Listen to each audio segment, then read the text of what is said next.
asalaamaaleykum sama gars yi nuyu na leen ziar leen di leen jaajëfal bu baax a baax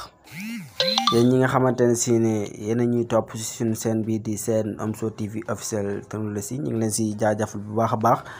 di wax na rek yow mii dina seetaan bi dee gan nga suñu chaîne bi ngay doog a tombi seen vidéo nga abonné te bës kala notification bi comme noonu bala ngay bañ ji manqué suñu yeneeni vidéo te la ñaan nag ngay seetaan vidéo yi di balaafe pour ngay mën a comprendre astuce yi ñu lay wan ci téléphone yi ay paramètres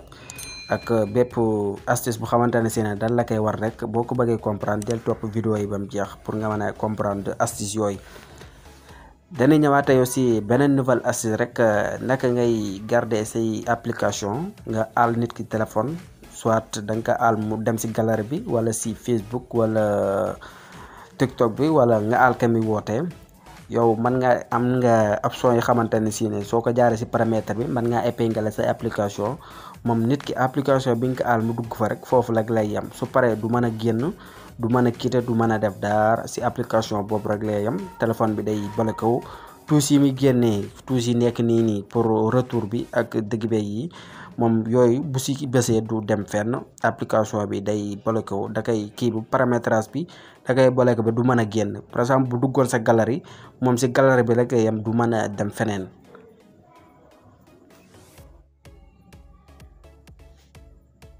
par exemple nit ki boo ko aloon sa téléphone maanaam mu dugg si galerie bi nii di seetaan mu dugg sa galerie nii di seetaan maanaam moom amul beneen option du génn gis nga bu génnee fii yëpp photo yi yëpp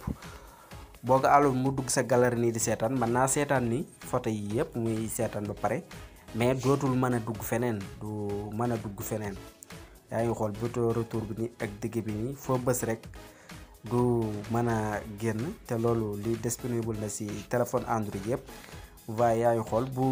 seetaan photo yi nii nga bëgg mu xamante ne si moom si galerie bi léegi la yam du génn du demaat feneen maanaam nit ñi léegi en général da ngay àll nit ki sa téléphone léegi mu am si galerie bi dong seetaan mais day génn naan day dugg ay WhatsApp ak i appel yooyu nag loolu boo ko bañee mu dal la yow dal la woon paramétrage bii ba heure boo ko defee nit ki boo ko aalee sa téléphone maanaam si galerie bi rek lay yem wala soit nga aal ko mu woote foofu rek lay yem du mën a génn en plus gis nga bu bësee fii du génn waaye yaa ngi gis fii tamit plus fii tamit bu bësee du génn fii fépp fu mu fi bës du génn fii fépp waaye yaa ngi gis fu mu fi bës du génn pour lii nag la ñuy ñëw wala naka nga koy régler sa téléphone si paramétrage bi naka nga koy def ba am ko loolu nag sa facile ñu ñëw dem wala naka nga koy defee on va ñu dem paramètre. voilà on va ñu dem paramètre léegi ñu dugg sunu mon téléphone ñu dem xool paramétrage on va ñu dugg paramétrage voilà dugg nañ paramétrage li yaakaar naa si paramétrage yi nii si téléphone Android yëpp yaakaar naa si la am. boo demee astuce bi ñu lay bëgg wan dañ ko mën sa def sa téléphone Android léegi yow nag boo ñëwee pour lu gën a gaaw da ngay ñëw ni si barre de recherche bi mu defal la paramètre de recherche yaakaar naa mooy gën a gaaw ngay dem di wër dañ la bëgg a def loolu boo fi ñëwee épingle rek ngay bind épingle ngay bind parce que ñun suñu bindoon épingle nii rek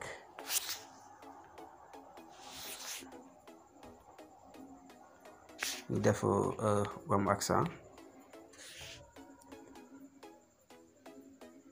voilà automatiquement bu ñu defee accent rek def P bi daf ñuy indil lii yow heure boo duggee sa téléphone nga ñëw si barre de recherche paramètre de recherche bi boo ñëwee boo bindee épingle automatiquement dina la indil fii moo nekk nii si kaw bii si kaw épinglage des écrans moo nekk nii voyez ñu cliquer si. voilà léegi yow boo doog a ñëw rek mën ngaa fekk mu désactivé wu def nii lépp mu bañ a activé wu muy épingle des écrans mu désactivé wu léegi ñun nas koy activé automatiquement boo ko activé rek li nga bëgg a def activé wu na quoi instant bi paramétrage bi activé wu na mais demagun pour def ko si application yi xamante ne si ne moom lañ ko bëgg a def fii nag dafa am deux options booy dindi application bi. application boo ko épinglé nii ba doo mën a génn soit booy génn daf lay laaj mot de passe moo nekk nii demande le mot de passe avant annuler épinglage bi maanaam épinglage bi boo koy dindi téléphone bi nga koy def soit mu laaj la mot de passe bu la neexee mu laaj la mot de passe wala mu bañ laa laaj mot de passe fii nga koy désactiver loolu nag daan si ñëw wala naka nga koy defee comme buñ koy dindi. léegi ñun activer nañ ko ba pare buñ ko activer ba pare léegi dañuy ñëw def partie ñu génn. léegi ban application lañ bëgg a def lu xamante ne si ne maanaam nit ki aal suñu téléphone maanaam si application boobu rek lay yem dañ koy épinglé ba du mën a génn du mën a def dara. léegi yow boo ñëwee sa téléphone da ngay ñëw si point bu carré bii nii si retour yi si kii bu carré bii nii ngay ñëw nga cliquer si. soo si cliquer dina la indil fii léegi bu la indilee da ngay xool ba yow application bi nga xamante ne si ne soit galerie wala téléphone wala Google wala TikTok application bi nga bëgg a àll nit ki xamante ne si ne moom foofu rek lay yem du génnaat feneen du dem nii nga koy def nga bës si point bu carré ba mu indilee lii. su la indilee lii nag ngay def da ngay ñëw cliquer fii doo cliquer si biir photo yi nii de si kaw application bi nii ngay cliquer ñu cliquer si ñu wan la boo si cliquer mu indil la information sur la application boobu soxlawuñ ko fii ngay indi free mais épinglé rek comme ni ñu épinglé si TikTok bi rek noonu ngay def. léegi cliquer nañ si mu indil no écran de épinglé léegi dañuy def accepter fii am na yenn téléphone bu koy ñëw ok la lay def mais dañuy accepter fii appuyer pour minute faire pour ensemble débloquer ñu bloquer tout si xamante ne si ne maanaam dootul mën a génn du mën a génn dañuy def accepter. voilà instant bi accepter nañ ko boo xoolee buñ bëggee génn duñ génn vaille yaa ngi xool vaille boo bësee fii pour bëgg a retourner pour bëgg a génn tout du génn en plus boo bësee fii tamit du dem boo bësee fii du dem boo bësee fii pour retour du génn. lenn donc maanaam benn option muy seetaan photo yi ki la al téléphone yow si galerie bi nga dugg mu def la lii benn option rek nga am mooy seetaan galerie boo paree doo mën a génn doo mën a def dara. léegi nag lii boo ko bëggee dindi c'est facile yaa ngi gis ñaari touche bii nii ak touche bii nii moom nga ñaar ngay boole appuyer téye boo xoolee. léegi ñun seetaan nañ ba pare bëgg nañ kaa dindi loolu soo ko bëggee dindi c'est facile yaa ngi gis touche retour bii nii ak touche bu carré bi ñoom ñaar ngay boole bës.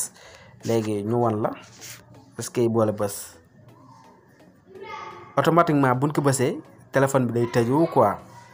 waaye yaa ngi gis téléphone bi instant bi tëjuwul na nii boo xoolee suñ fond d'écran moo si nekk nii tëjuwul na nii automatiquement boo ko bësee rek day deñ mais day tëju quoi. léegi moo tax bi ñu leen expliqué foofu bu la neexee mot de passe bi mën na la kaa bañ a laaj boo ko activé wul comme ni la ko doon wane foofu bi ni activé épingle bi de écran bi bu la neexee mën nga ko see bañ a def boo bësee ñaari touche yi retour bi fii rek ak bu retour bu carré bii rek automatiquement day deñ rek mais du la laaj benn mot de passe. léegi ñu dindi suñu mot de passe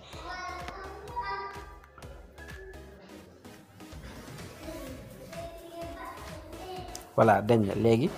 automatiquement bu ñu bëggee génn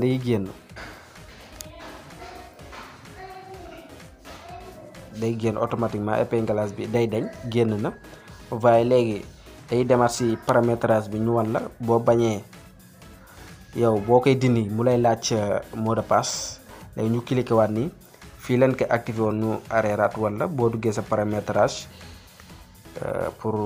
exemple rek.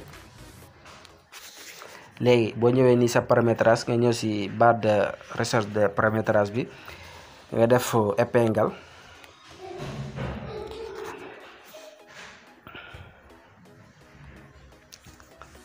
recherche présente bu ñëw épingle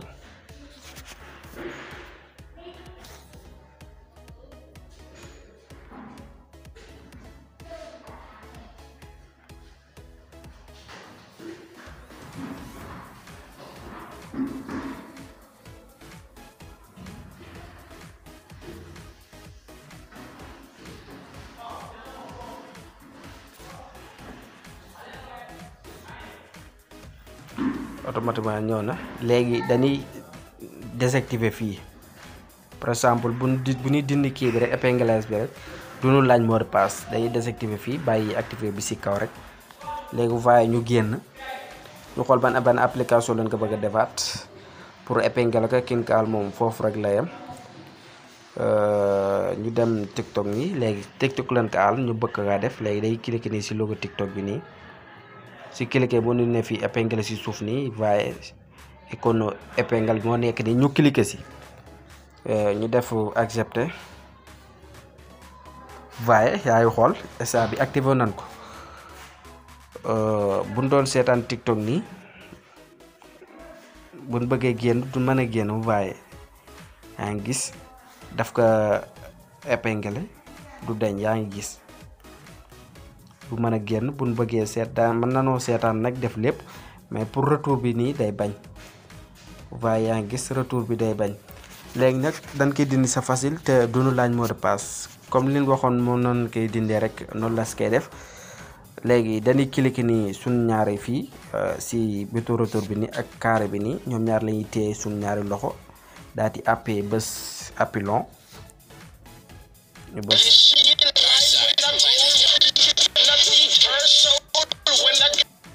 léegi buñ bësee appui long nii ñu bës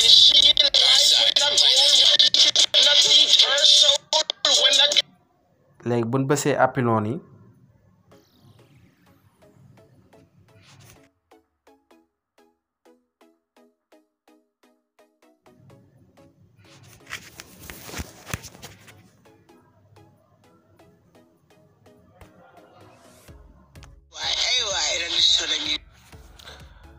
léegi dañ koy dindi bu yomb léegi da ngay bës bouton bi retour bi ak carré bi nga bës ñaari yëpp téye appui long pour mu deñ automatiquement épingle d'écran annulé moo nekk nii va yaa ngi gis léegi dañ na léegi dootu la laaj mot de passe da ngay def bësaat sa retour donc waaye mu génn voilà j'espère que ne gars yi astuce bi leer na loolu la indi leen seen biir canal Omzo TV officiel di wax na rek bi day gën nga ci chaîne bi nga abonné te bës cloche de notification bi bala ngay bañ di manqué suñu yeneen i vidéo di leen dig daje à la prochaine vidéo incha allah.